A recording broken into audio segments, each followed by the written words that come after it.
Welcome to Eerie Shadows, the chilling haven where nightmares become reality.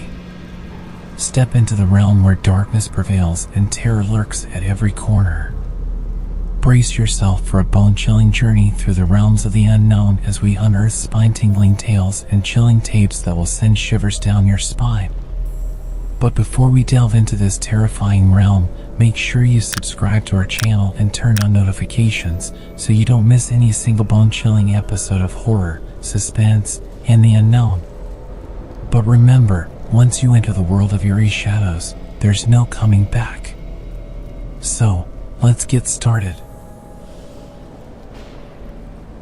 Last year, during the holiday season, I decided to embark on a journey to visit my family who lived 15 hours away.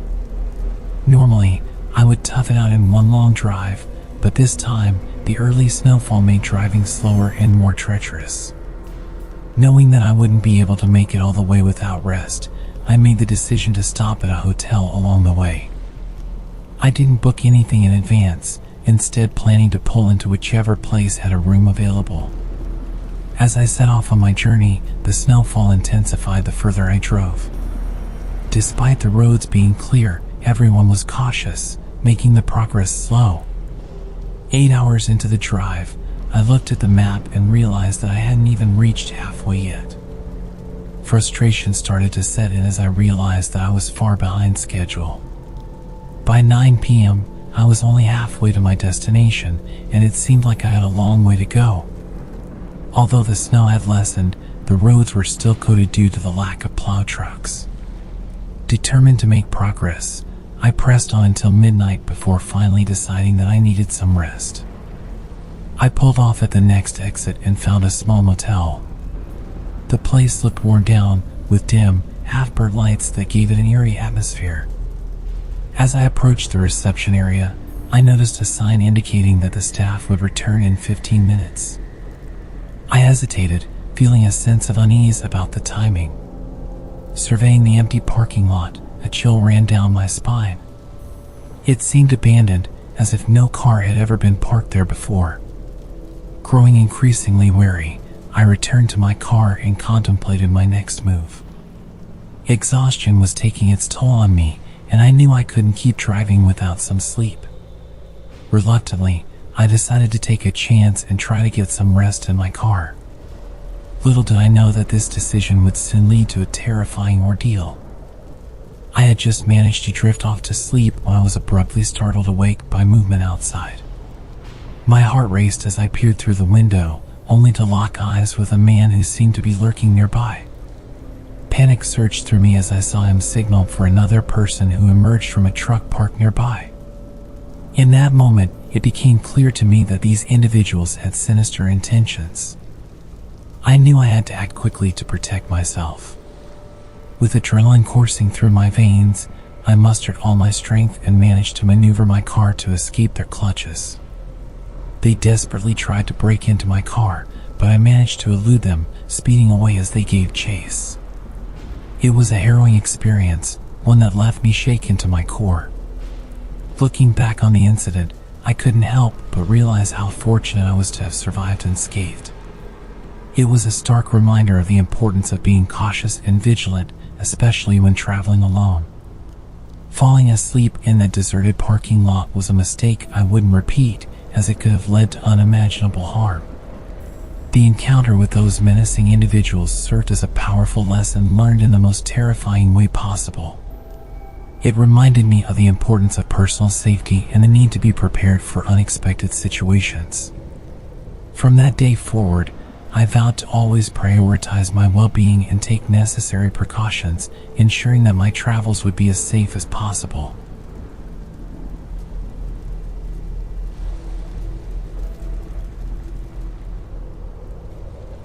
This incident occurred when I was just 15 years old, near Lakeside Park.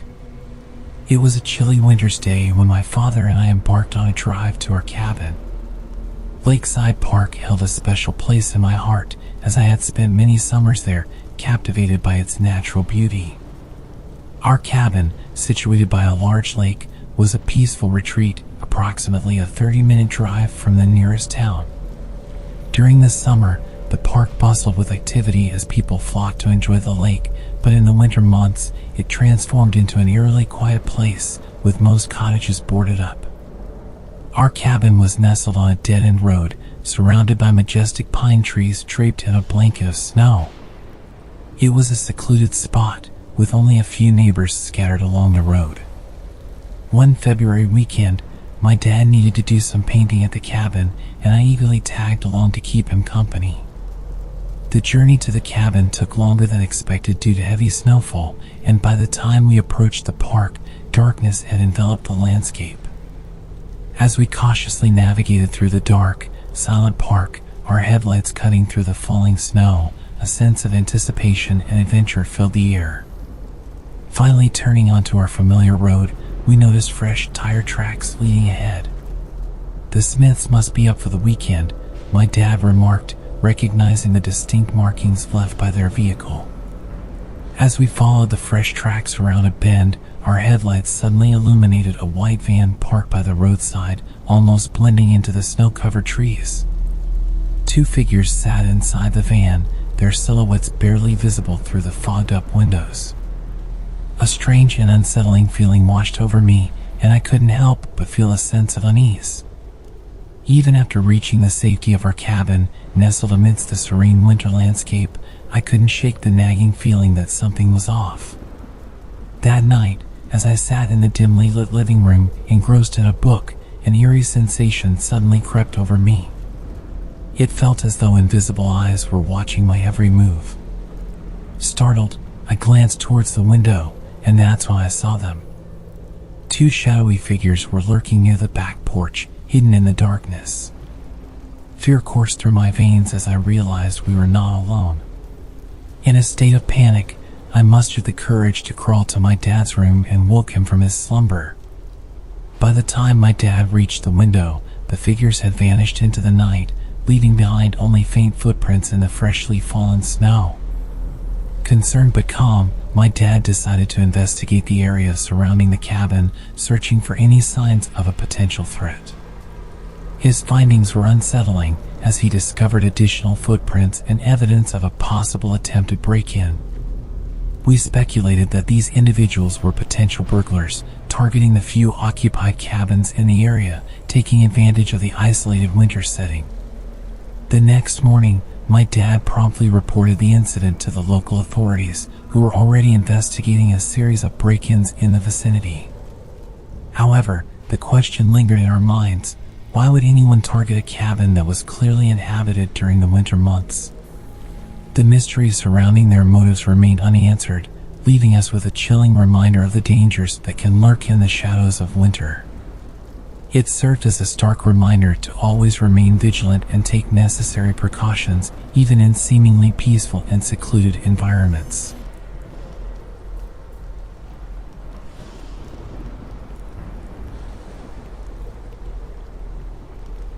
It all began on a wintry night, the first snowstorm of the year. With a well-deserved day off from work, I decided to indulge in some much-needed relaxation. Wrapped in cozy blankets, sipping on a steaming cup of hot cocoa, and engrossed in a movie, I reveled in the tranquility of the moment. However, the peacefulness was abruptly shattered by a sharp thud against my window, jolting me from my serene state. My heart skipped a beat as I peered out, only to be greeted by the telltale mark of a snowball and distant laughter echoing through the night. Assuming it was the playful antics of a mischievous child, I sighed and closed the window, hoping to resume my movie undisturbed. But, alas, it was not meant to be. Another snowball struck my window, followed by more laughter that seemed to grow in intensity. Frustration welled up within me, yet I was determined not to encourage the prankster.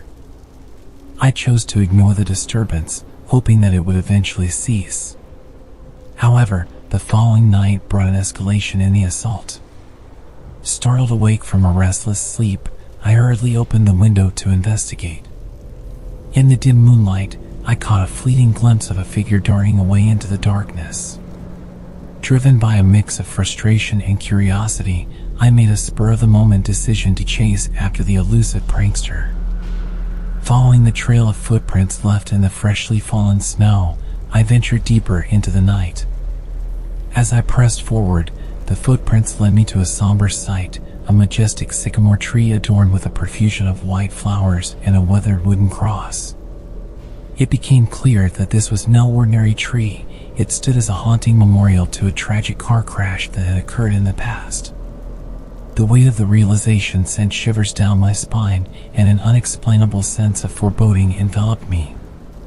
It seemed as if the echoes of that fateful accident were reaching out from the beyond. Further investigation into the incident revealed the heartbreaking truth. A mother and her young son had perished in the accident, their lives tragically cut short by the very tree that now stood as a silent sentinel. The profound sadness of their story settled heavily upon me, and I couldn't help but wonder if the mischievous presence that had been tormenting my nights was connected to the child who had lost his life so prematurely. Night after night, I found myself listening intently, straining to catch the faintest trace of laughter amidst the stillness. The memory of that fatal crash haunted my thoughts, and I couldn't shake the feeling that it had left an indelible mark on the ethereal realm. Whether real or imagined, the echoes of a child's laughter persisted, a chilling reminder of the shadows that lurked just beyond the veil of darkness. Sleep eluded me as I grappled with the weight of fear that gripped my nights, and only time would tell if its grip would eventually loosen and allow me to find solace once more.